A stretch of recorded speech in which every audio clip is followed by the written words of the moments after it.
ഞാൻ ഇന്ന് സംസാരിക്കാൻ പോകുന്നത് ഇറിറ്റബിൾ ബവൽ സിൻഡ്രോമിനെ കുറിച്ചാണ്. കോവിഡിന് ശേഷം ഈ ഒരു രോഗമായി വരുന്ന പേഷ്യൻസിൻ്റെ എണ്ണം ഗണ്യമായി കൂടിയിട്ടുണ്ട്. അതുപോലെ തന്നെ ഇത് യങ്സ്റ്റേഴ്സിൽ വളരെ അധികമായി കണ്ടുവരുന്നുമുണ്ട്. ഇതിൻ്റെ രോഗലക്ഷണങ്ങൾ പ്രധാനമായിട്ടും വയറുവേദനയാണ്, ക്രാമ്പ് ചെയ്യുന്ന പോലുള്ള വയറുവേദന. അതോടൊപ്പം തന്നെ വയറ്റിൽ നിന്നും പോകുന്നതിലുള്ള വ്യത്യാസങ്ങളുമാണ്. അത് ചിലപ്പോൾ മലബന്ധമാകാം, ചിലപ്പോൾ വയറിളക്കവുമാകാം, അല്ലെങ്കിൽ കൂടെ വയറ്റിൽ നിന്ന് പോകാനുള്ളൊരു പ്രവണതയുമാകാം.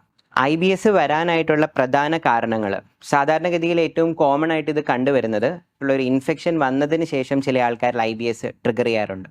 നമ്മളതിനെ പോസ്റ്റ് ഇൻഫെക്ഷ്യസ് IBS എന്ന് പറയും.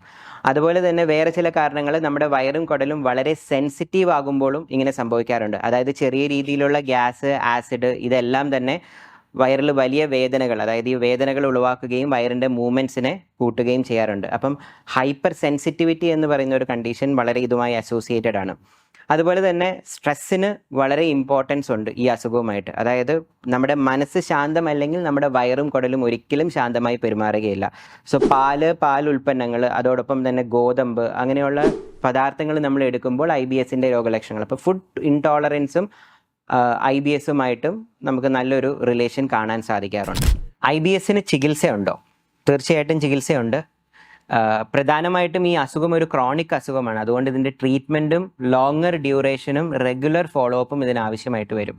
ഇതിൻ്റെ ട്രീറ്റ്മെൻറ്റ് ബേസിക്കലി ഇതിൻ്റെ രോഗലക്ഷണങ്ങളെയാണ് പ്രധാനമായിട്ട് നമ്മൾ കേന്ദ്രീകരിക്കുക. വയറുവേദനയുണ്ടെങ്കിൽ അതിൻ്റെ വേദന കുറയ്ക്കാനും, മലബന്ധമാണെങ്കിൽ മലം പോകാനുമായിട്ടുള്ള മരുന്നുകളായിരിക്കും ഇനീഷ്യൽ ഫേസിൽ ഉണ്ടാവുക.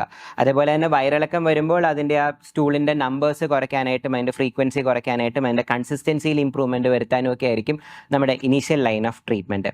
ഈ അസുഖം ഒരു ക്രോണിക് അസുഖമാണ്. ഇതിൻ്റെ ട്രീറ്റ്മെൻറ്റും സാധാരണഗതിയിൽ ക്രോണിക് ആയിട്ട് തന്നെ വേണ്ടി വരും. ഇതൊരു 5 ദിവസം മരുന്ന് കഴിച്ച് മാറുന്ന ഒരു അസുഖമായി ഇതിനെ ഒരിക്കലും കാണരുത്. IBSന് തീർച്ചയായിട്ടും ചികിത്സയുണ്ട്.